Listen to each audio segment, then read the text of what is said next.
Hi, I'm Caitlin. And I'm Kaylee, and this is Shoot the Vows. And today we're actually going to be talking about wedding ceremonies and everything that kind of happens within a ceremony and all the different ways that you can do it. The most important, most touching part of the entire wedding day. The whole point you're here. Yeah, hopefully. Well, you're not wrong. It depends on the person. But yeah, I think that there's a lot of different elements that you can incorporate into your wedding ceremony. We actually just had a couple on here that had their pets as their ring bearers and flower girls. He was my favorite. I love seeing those pictures from that gallery. Yeah, I've also seen a flower granny. That was so cute. She was on the back of a golf cart and she was just like throwing these flowers. Yeah. So there's a lot of different people you can incorporate, a lot of different things you can incorporate. That's what I would do if I were to get married. I think I'd have my grandmas be riding on so they didn't have to walk or nothing. Yeah. So they, you know, just yeah. So cute. I love my grandma. I thought it was adorable. I've also seen like a little bit of a twist on it where grandma was like handing out little airplane liquor bottles to people like liquor shots, single shots. Oh my God. Like as the flower girl, like she's like the booze lady. I've seen they usually, I haven't seen the grandmas do it, but I've seen the videos of like the best man, groomsman. It's like instead of it's before the flower girl walks down the aisle. He's like coming out, dancing, handing out the drinks. And then the flower girl walks down and then the bride comes, you know? I haven't seen that one. I've seen that one. It was really cute. Yeah, there's a lot of different things. I think that one of the biggest things with your ceremony that people think of, especially with photo and video, probably more importantly with video, is cell phones. And I want to just get right into that one because a lot of people don't care. And a lot of people are like, if your phone's out at my ceremony, like, you know what I mean? And rightfully so, though, especially if you're paying somebody to come and document your day. It gets in the way. You can see it in any video clip that I have. And it doesn't matter if you have it on a pole, tripod, holding up in the air, if you're holding it out in the middle of the aisle, like. Oh, that's the worst. It's so annoying. Like, frankly, be in the moment. They hired somebody to come and do this professionally. Mm-hmm. You do your job and sit there and look pretty. Yeah. I feel like as a vendor, it's like beating a dead horse because a lot of the people, you know, getting married, they've not gotten married before, so they don't know that their guests don't care and will not respect. You know what I mean? Like if you have a sign that says like, welcome to our unplugged ceremony, like first off, half your guests won't see it. A quarter of them won't read it. They'll see it and they won't read it. They won't read it. And the other quarter of them just won't care. They'll read it and they'll just do it anyways. Well, I don't know if you've seen, but I follow this couple on TikTok, Cover and Alex. Alex is big in the music world. And they had this gorgeous unplugged ceremony. And they had another influencer disrespect them and record her whole day, record the entire wedding day. And like, that's fucked. Like, that's terrible. Yeah. How are you going to sit here and deliberately disregard the feelings of the people that you're there to care for and appreciate? Like, yeah. It's just wrong. Yeah, it is weird. Like the whole point of going to somebody's wedding is to support them and like show them that you know what I mean? Love and care. Yeah. So that's a little crazy. This is a weird take, but you know, one thing that I've seen that actually does work actually really well, like it's very effective, is you'll have your officiant make an announcement. You want to go a step further though. Mm-hmm. And after the officiant makes the announcement, you can make it like a kind of fun little thing. So you guys get down the aisle, right? And so you're both standing there. All your people are on each side. If you have bridesmaids and groomsmen, you know, maid of honor, best man. And then your officiant will actually make an announcement and say, it's the bride and groom ceremony. Yeah, the bride and groom want you to put your phones down. But everybody take your phones out and take a picture. Yeah, so they'll give you like a 30-second window to take photos, take videos, like get what you got to get. Maybe you guys like make a little pose, do a little dance, something.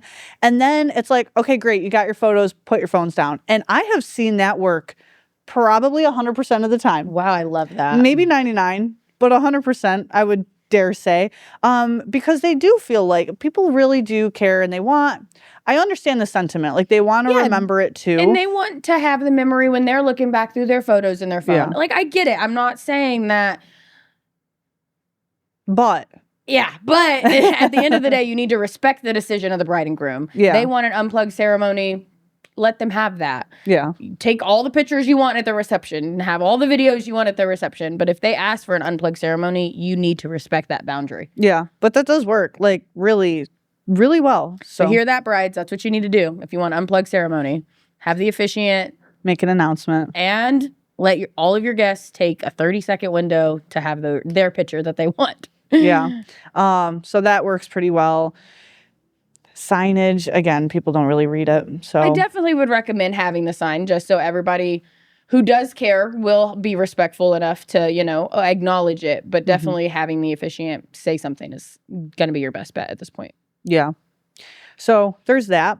Another thing you have to consider is, do you want to write your own vows, or do you want to do more traditional or kind of standard vows? There's a lot of different vows out there that you can find on the internet. There's vows that are more religious or something like that, or you could do your own thing and write them completely. I think something with, like, me personally, what I would want to do, just because, like, frankly, I don't want to be in front of, I'm going to say 25 to 100 people, because we know we don't like people. But anyway, I wouldn't want them to kind of hear what I have to say to my husband. You know what I mean? Like, that's more between us. So I think I would personally write my vows and do like a private touch and a vow exchange, and then have, the traditional set that you say during the ceremony, And I think that is a good way to not feel like you're pressured into spilling your guts out to your entire friends and family. Yeah. I think that, there's a lot of different takes. So that's one of them. Another one is like, I want to like show everybody how much I love this person, but a lot of people are more private. And obviously we get that. That's when you want a videographer, because you want that special private moment and you want that documented so you can like look back on it. You can hear it because we record it. So yeah, you got the audio, you got the video, and I love photos, obviously. I'm a photographer, but there's nothing like hearing your day again. Hearing it and seeing it, it really like evokes that emotion. Like, even in me, like, I was just watching a first look with a dad, and like hearing him tear up, I was like, oh, where's my everybody's tissues? whelping. Yeah, so it's very special, and if you can afford it, video is definitely the best way to capture that. But yeah, I mean, so you have to really think about that. We did the more standard vows. So we actually had a church ceremony, and we did the vows that were kind of guided. We were guided through by our pastor from the Bible. So it was very traditional. But there's a lot of different ways you can do it. Yeah. So I know you've been married before. What kind of route did you take choosing your officiant? Like, how do you go about that? Like, I mean, is it a friend, a family? Is it someone you hire? Like, I know for me personally, like, I'm obviously not married, but like my dad is a legal ordained minister. So like, I would want my dad to be the one like officiating my wedding. Like, is that something that is common? Is that something that like you can do? What's your take on that? Definitely. There's a few things to consider. So we got married in a church. So we used the pastor of the church. That was the deal there. My mom, when she got married, used her best friend who got ordained just for her wedding. Aww. So that she could marry them. Some people use their child or their parent or their friend or somebody like that. It's obviously somebody that you want that is well-spoken, that can read well off of a paper, somebody that is relatively comfortable in front of crowds. You don't want somebody that's like terrified of public speaking. You know what I mean? It doesn't sound like a good idea. Yeah, sounds like you're in the wrong profession. Yeah, well, you're going to be talking in front of like 100 people, and like, while it's very sweet to have your best friend like officiate your wedding, if your best friend does not like public speaking and she clams your up, best friend public speaking. So it's going to be a little trickier, obviously. So yeah, but it does not take much to get. I think my dad did it online. Yeah, to become an ordained minister, it's very easy in the state of New York, at least. And that's in the state of Texas, so it can't be too much different elsewhere. Yeah. If you're going to hire somebody, I'm going to say read reviews, because I have seen ordained ministers, officiants, people of that nature. I don't know what it is. They are, for some reason, the least reliable people of any wedding, like, professionals that you can hire. DJs, I've seen some bad DJs, I've seen some bad photographers, I've No. seen some bad food be made. But for some reason, officiants, and it's like the easiest job because you're only there for like 15 minutes. But for some reason, I know a lot of DJs that are ordained for that reason. I know a lot of venue coordinators that are ordained for that reason, because they have seen people not show up to the ceremony. I remember the first wedding I ever did with you, the very first wedding I ever did with you. And it was 15 minutes to go time, and nobody could find the officiant. The officiant, I don't know if she was there. I don't know if she wasn't there. He, she, they, them, I don't know. I can't remember now. Wow, it's been that long. But that's just crazy. Like, how do you not show up and show out for these people? Yeah. It's something I've considered, because I'm like, well, maybe I'll get ordained for that reason. But then I'm like, You can't take pictures and be giving speeches. I know. It's really like a job that I cannot do. But yeah, you can't have me on standby if I'm there. So I mean, it's scary. It's scary. Because if there's nobody there that is ordained, like, yeah, I mean, if you have the materials and the paper and stuff, but like, if there's nobody that's ordained, like, you can't really get married. So, right. yeah. Anyways, look at reviews and make sure that these people don't have anything like that, like glaring in their reviews. But yeah, that's one big thing that I always recommend when you're looking at officiants. So another kind of question that I kind of feel nobody's really answered would be like ceremony times. Like, I know sometimes they go for like 15, 30 minutes. Like, is that like our standard go time? Is there a time frame that we should want to optimize keeping the ceremony under or over? So there's three things with ceremony times that I would probably mention here.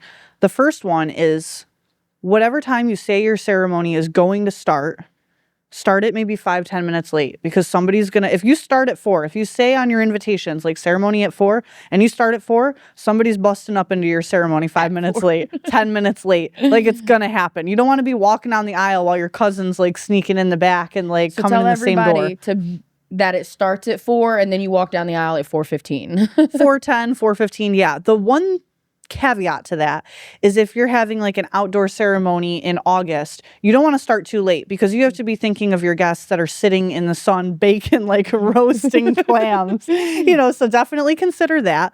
But so your start time, think about that.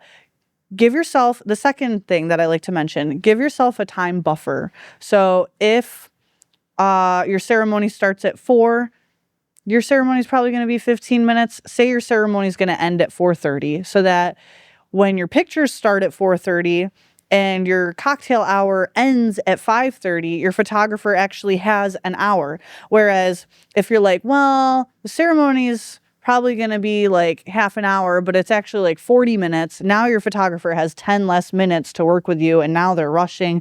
So give yourself, and I say this with every single part of the wedding day, a little bit of time buffer, a little bit longer, 5 to 15 minutes more than what you actually think you might need, just to give yourself that space, that wiggle room, because it's better to chill on your wedding day than it is to rush around on your wedding day. Oh, I'm supposed to be somewhere right now. Yeah, trust me. And your vendors will thank you too for that time buffer. The third thing with ceremony timing is how long it actually takes. That's a lie. There's 4 things. The third thing is how long it actually takes. So yeah, giving yourself that time buffer. And you can best tell this by your rehearsal dinner. So like, you guys are going to go through the whole thing. Make sure your bridesmaids and groomsmen know how fast to walk down the aisle. Like, the rehearsal dinner is like a whole nother subject, but work on those things. Get like a timing down. Readings, any special rituals, ceremonies, traditions, things like that. If you guys are tying a knot together or doing, I've seen like people pouring sand in something, My dad did that. Yeah, if you're doing stuff like that, account for like 5 minutes for that. Think about wind, because things blow away. Just a little side note there. But as far as the fourth thing for timing is sun. You have to consider when the sun is setting. And this plays into your entire day. So if you want sunset portraits, but you're getting married in October and the sun is setting, you have to think about like when the sun is setting, when your ceremony is, when your cocktail hour is. Do you want sunset portraits? Okay, if you want sunset portraits, you probably don't want your ceremony to be happening while the sun is setting, because then you're not going to get sunset portraits. And you also probably don't want the sun to be setting while you're doing your first dance. So thinking about all of those things, making sure there's enough light. Another thing, I know we're really getting into this. If you want to be super type A and you really care about your photos, is take a look at the venue and where the sun is going to be at the time of your ceremony. Nobody talks about this. Nobody ever talks about this. I'm going to talk about this because I'm a photographer and it's something I always notice and I really struggle with, because there's nothing I can do about it. There is absolutely nothing I can do. We can't throw clouds in the sky. About the sun being in your face at your ceremony. Like, I can't move. I'm not going to be like, hey, guys, we got to move this ceremony somewhere else. I'll just hold an umbrella behind you. Don't worry about it. Hey, guys, the sun's going to be over here in a couple hours. So we got to wait. Switch. We got to wait a couple hours for this. You know, I can't do that. So long before the wedding day, I'm talking a year before the wedding day, when you're touring venues, there's actually an app. Only photographers know about it. It's called the Sun Position app. There's probably a few that do this. And you could point your phone at the sky and it'll show you exactly where the sun is at what time of day. Obviously, this is relative to what time of year because the sun sets at different rates depending on what season it is. But you want to pay attention to this, and also maybe even change what side you're standing on. If you don't really care that the sun is in the groom's face, because, well, we love the groom, but it's more important that the bride's face looks nice for the photos, that her makeup doesn't look super bad because the harsh sun is on it, or her lashes are casting a terrible shadow on her face. Flip sides. You don't have to do traditional bride on the left, groom on the right. You can flip sides. Mm-hmm. Maybe if the photos are that important to you, you just change the venue. I think that's a little extreme, but I mean, it's something to consider. Or have an indoor ceremony. It's definitely something to consider. Definitely. I know we utilize that app quite a bit. So yeah, definitely consider if the sun is a big ordeal and you want good pictures, definitely consider an indoor ceremony. And also the time of year, if you're having, like we said, an August ceremony, you maybe don't want to have a 3 p.m. ceremony because that's the hottest part of the day in August. Yep. Maybe a later ceremony, or if you have air conditioning, something indoors. It's tough, but yeah, it's stuff to consider for sure. The last thing I would say about the ceremony is if you're doing a first look, consider the location of where you're doing your first look and the location of the ceremony. A lot of brides don't know where they're going to do their first look. They don't know where the best lighting is or what the best background is. So usually that's up to the photographer. But you want to consider that and give yourself a big buffer if those two locations are close by, because you may have a lot of guests that are arriving to the venue early, the ceremony location early. Sometimes people are like an hour early, and it's honestly a little excessive, but you know what I mean? That's just how they are. They're early to things, but you don't want everybody you know to see you right after your first look or while you're trying to get your pictures taken. You still want that, element of surprise for everybody and getting to see everybody's face when you're walking down the aisle and, So. Yeah. And you also don't want to be stopped every 3 minutes by like your Aunt Betty and your God, you're so beautiful. I can't wait to see you your get married. Uncle Frank. And so that's definitely something to consider too, is like the relative location of everything and guests arriving. So I think that pretty much wraps up the ceremony stuff, though. I think so. If there's anything that anybody has to add, though, we're always welcome to comments. You may help somebody else that's planning their wedding, too. You never know. Nobody's done this before. The new brides, they haven't gotten married before typically, So definitely help us out and help our people out, our community. Thank you so much for tuning in, guys. And as always, we have new episodes every week. If you have any topic requests, questions, or comments, drop them down below. We'd be happy to drop them down below. We'd be happy to feature it in the next video. Subscribe.